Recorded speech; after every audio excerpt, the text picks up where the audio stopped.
नमस्कार दोस्तों। और आज हम पढ़ेंगे क्लास 12th की इंग्लिश प्रोज का फर्स्ट चैप्टर। इसकी हम वर्ड बाय वर्ड जो हिंदी अनुवाद है उसको हम पहले भी पढ़ चुके हैं, उसको अपलोड किया जा चुका है शर्मा स्टडी पॉइंट पर।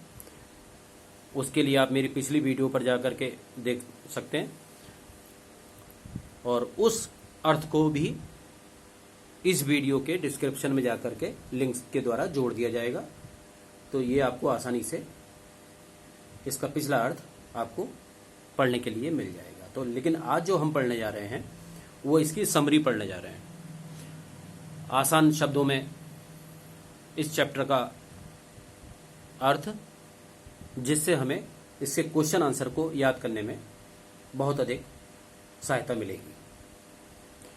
तो आइए शुरू करते हैं। A girl with a basket. और ये जो चैप्टर है विलियम सी डगलस के द्वारा लिखा गया है। विलियम सी डगलस अमेरिका का जो सुप्रीम कोर्ट है वहाँ पर वो वकील थे, अर्थात जज थे, वहाँ पर वो जज थे। और उन्होंने जब भारत की यात्रा की तो यहाँ पर वो निचले तबकों के जो गरीब लोग थे उनसे यहाँ पर उनकी मुलाकात हुई जब वो ट्रेन से उन्होंने यात्रा कर रहे थे, हिमालय की यात्रा, और उनके द्वारा वो बहुत अधिक प्रभावित हुए थे। तो उनकी इस यात्रा के विषय में ये चैप्टर है। तो आइए शुरू करते हैं। A girl with a basket, written by William C Douglas. तो William C Douglas New Delhi से हिमालय के लिए चल पड़े थे। वो बरेली तक तो रेलगाड़ी से और वहां से रानीखेत तक कार से वो जाने वाले थे। रानीखेत में अंग्रेजी सेना की जो पर्वतीय क्षेत्र है वहां पर एक उनकी पुरानी छावनी रही है, और जो बर्फ से ढकी हुई हिमालय पर्वतमाला है उसके सामने 6000 फुट की ऊंची पहाड़ी पर वो स्थित है। रेलगाड़ी जिसमें कि वो सवार थे विलियम सी डगलस, वो बहुत धीमी चल रही थी और रास्ते में आने वाले प्रत्येक जो छोटे छोटे स्टेशन थे उन पर वो रुका करती थी। और जब भी स्टेशन पर वो ट्रेन रुकती थी, लेखक अपने डिब्बे का दरवाजा खोलते थे और प्लेटफार्म पर उतर करके कुछ घूमते थे, चहलकदमी करते थे। और जो प्लेटफार्म थे उन पर सिख, मुसलमान, हिंदू, सिपाही, व्यापारी, पुजारी, कुली, भिखारी और फेरी वाले, ये सब भीड़ के रूप में जमा होते थे। और लगभग हर व्यक्ति नंगे पैर होता था और ढीले और सफेद कपड़े पहने हुए होता था। तो लेखक कम से कम 3 व्यक्तियों से बात करते थे, तब उन्हें एक व्यक्ति ऐसा मिलता था जो अंग्रेजी बोल सकता था। और तब लेखक उस व्यक्ति के साथ, जो अंग्रेजी बोलने वाला व्यक्ति उन्हें मिलता था, उसके साथ वो उस दिन में जो भी घटनाएं घटती थी वो, और जो संसार के मामले हैं उन सब पर, और जो समाचार पत्रों में जो मुख्य शीर्षक छपते थे उनके ऊपर वो बातें किया करते थे। इस प्रकार से लेखक भारतीय जो समाज था उसकी नब्ज को टटोलने का प्रयास कर रहे थे और अपनी अमेरिकी सरकार का, यानी कि उनके अपने जो देश की सरकार थी उसका दृष्टिकोण और सूचना से तुलना करके उनकी जांच कर रहे थे। अर्थात ये जानने का प्रयास कर रहे थे कि भारत में जो रहने वाले लोग हैं उनकी क्या भावना है और अमेरिका के बारे में, अमेरिका की सरकार के बारे में इन लोगों का क्या विचार है। तब रानीखेत तक पहुंचने का जो मार्ग था उनका, वो भारत का जो सबसे अधिक संपन्न कृषि भूमि क्षेत्र है वहां से होकर के वो गुजरता था। और यह मार्ग गंगा नदी का जो मैदानी भाग था उसका ऊपरी भाग था और समुद्र के धरातल से लगभग 1000 फुट की ऊंचाई पर था। किंतु यह क्षेत्र उष्ण प्रदेश था, अर्थात गर्म प्रदेश था। यहाँ की जलवायु गर्म थी और गंगा नदी का जो पानी था उसमें भूरे रंग की रेतीली मिट्टी मिली हुई थी और नदी में बाढ़ आई हुई थी, क्योंकि बाढ़ के समय पर जो नदी होती है अपने आसपास के जो मैदान होते हैं, खेत होते हैं, उन सब की मिट्टी को भी बहा करके अपने अंदर समा लेती है। उससे उसका पानी मटमैला हो जाता है। और चावल की जो पैदावार थी वो हजारों एकड़ के क्षेत्र में फैली हुई थी और वो सारा भाग उस गंगा के पानी में डूब गया था। और उत्तर में जो जंगल थे, जहां दूर दूर तक घास का क्षेत्र था, घास का मैदान था, और यहां पर जो घास थी वो आदमी के सिर की ऊंचाई से भी ज्यादा ऊंची थी। और इनके अलावा जो समतल मैदान थे वो दूर क्षितिज तक फैले हुए दिखाई पड़ते थे,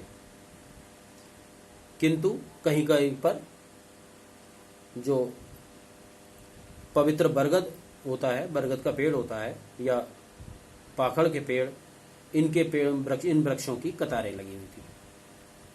और एक प्रकार का जो वृक्ष होता है जिसको एल्म बोलते हैं, उसकी तरह के आकार वाले वृक्ष भी थे, जिनके तने मोटे भी होते हैं और ऐंठे हुए होते हैं। और दक्षिण पश्चिम से गर्म और नम हवा चल रही थी। स्टेशनों पर पेड़ों पर बंदर बैठे हुए थे, जिनमें से कुछ जो फीमेल मंकीज थी, अर्थात जो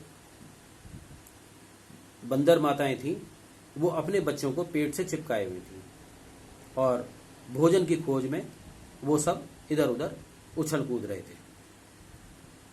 जिस मार्ग से लेखक गुजर रहे थे उसके आसपास के जो गांव थे, उनके घर, उनकी दीवारें पानी और गोबर से मिली हुई मिट्टी से बनी हुई थी और उनकी छतों पर छप्पर थे, जिन पर एक छोर से दूसरे छोर तक बांस के बल्लों से बंधी हुई जो घास होती है उनके बंडल लगे हुए थे। और उस समय कद्दू की जो बेलें थी, काशी फल की बेलें विकसित होकर के उन पर फैली हुई थी और उन पर जो फूलों से भरी हुई बेलें जो थी, उन पर वो धारी के रूप में फूल प्रतीत होते थे। अब जो स्टेशन था, जिस पर हर स्टेशन पर जो लेखक उतरते थे, बात करते थे लोगों से, एक स्टेशन पर उनका क्रम टूट गया। जैसे ही वो प्लेटफार्म पर उतरे, छोटे छोटे बच्चों के जो समूह थे उन्होंने लेखक को घेर लिया, क्योंकि वो जो छोटे छोटे बच्चे थे वो टोकरियां बेच रहे थे और वो टोकरियां हाथ से सरकंडे की बनी हुई थी, जिन पर डिजाइन बनी हुई थी और कई तरह के नमूने थे। उन्होंने उन टोकरियों को ऊपर उठाए रखा था और जोर जोर से ऐसे शब्द बोल रहे थे जिनको कि लेखक नहीं जानते थे, क्योंकि भारत की भाषा हिंदी और वो भी देहात की भाषा, गांव की भाषा, उसके बारे में वो नहीं जानते थे, क्योंकि वो केवल इंग्लिश जानते थे। लेकिन वो बच्चे जिस प्रकार से वो भाषाएं उन सामान को लेकर के बोल रहे थे, तो निश्चित रूप से वो लेखक उनकी इच्छा को समझ रहे थे कि उनकी इच्छा से क्या प्रकट हो रहा है, इस बारे में वो समझ रहे थे।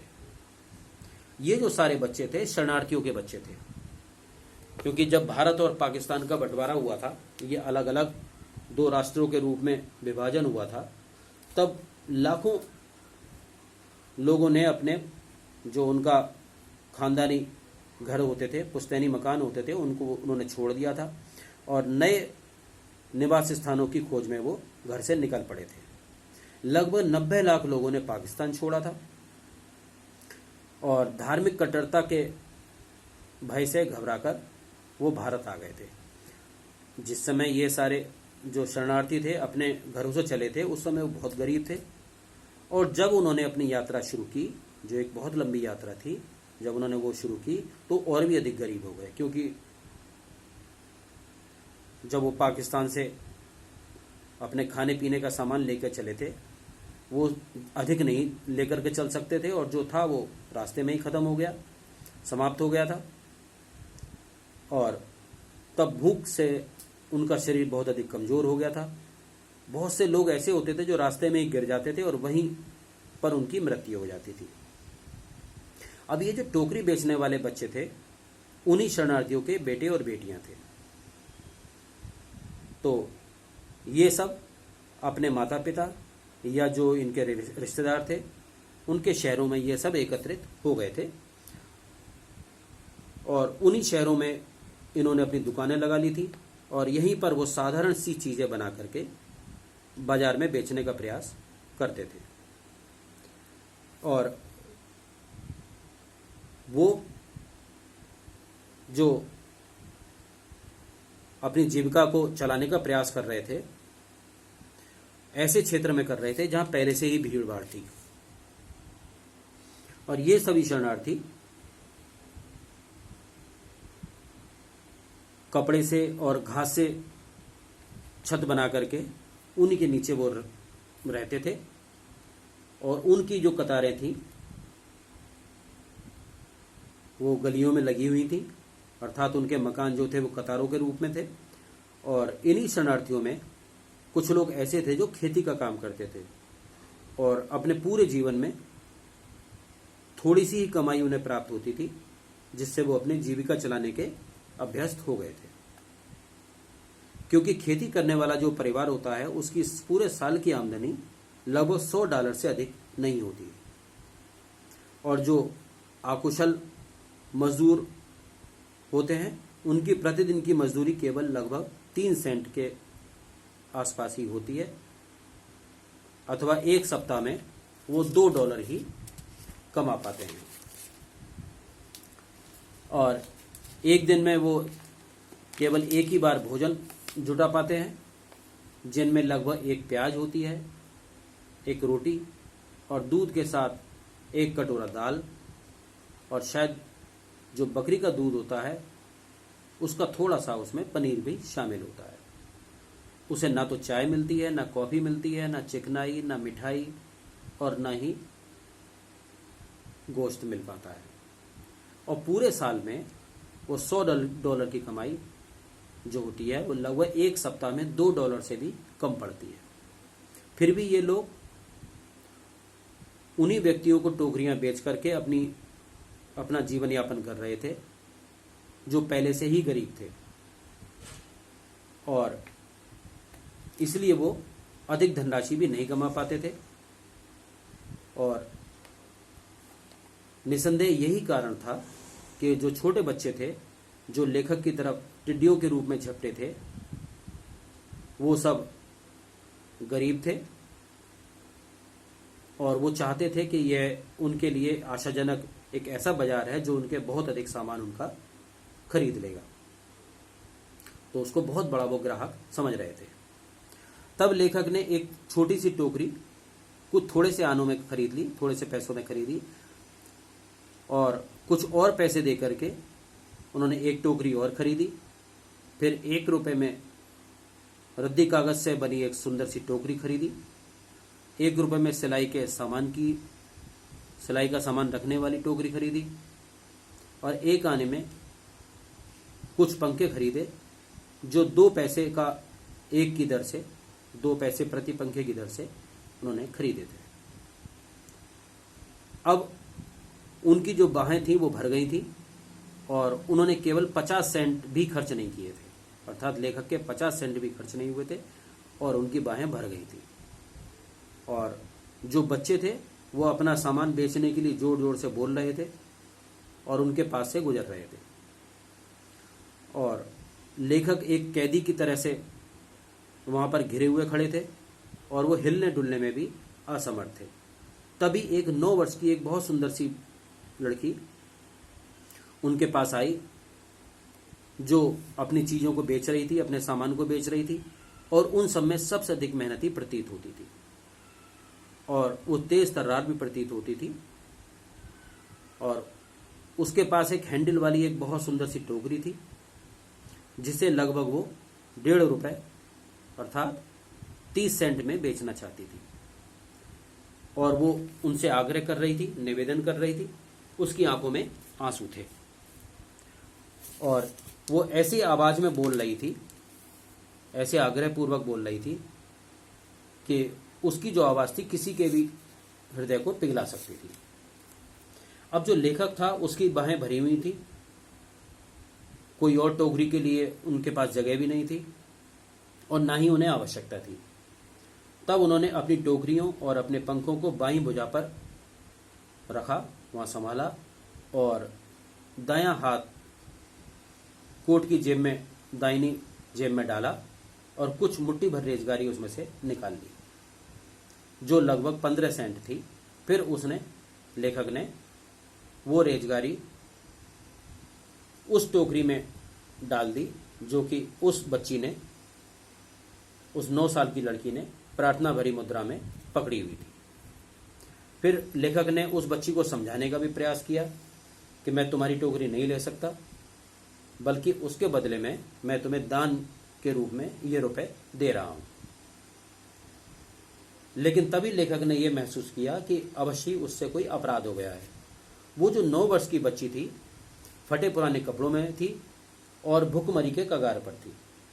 उसने अपनी ठोड़ी ऊपर उठाई, अपनी टोकरी में हाथ डाल करके वो पैसे निकाले और एक सभ्य महिला की तरीके से पूरे स्वाभिमान के साथ, शालीनता के साथ वो सभी धनराशि लेखक को वापस कर दी। अब लेखक मजबूर हो गया था और लेखक के सामने केवल एक ही रास्ता बचा था कि वो टोकरी खरीद ले, और उसने टोकरी खरीद ली। अपने आंसू उस लड़की ने पोंछे, मुस्कुराई और प्लेटफार्म से कूद करके वो अपनी झोपड़ी की तरफ भाग गई, क्योंकि उस रात उसके पास लगभग 30 सेंट थे। जब लेखक पंडित जवाहरलाल नेहरू से मिले तब उन्होंने यह कहानी पंडित जवाहरलाल नेहरू को सुनाई और उन्होंने यह बताया कि यही वो कारण है जिसके कारण मैं भारत को प्यार करता हूं या मुझे भारत से प्रेम हो गया है। और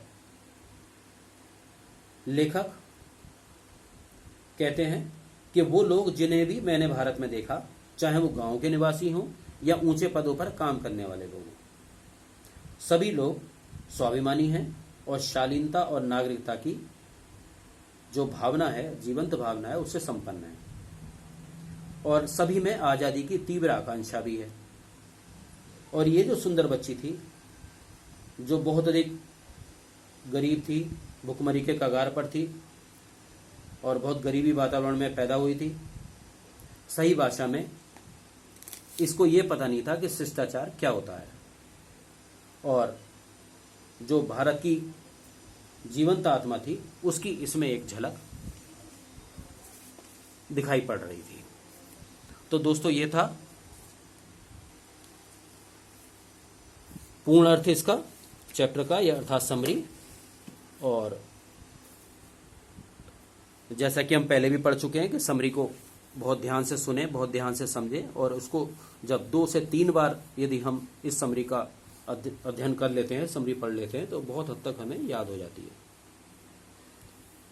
और उसका फायदा हमें तब पता चलता है जब हम उसके क्वेश्चन आंसर स्वतः ही बना करके लिखते हैं। तो दोस्तों, फिर मिलते हैं नई वीडियो में नए टॉपिक के साथ। तब तक के लिए नमस्कार।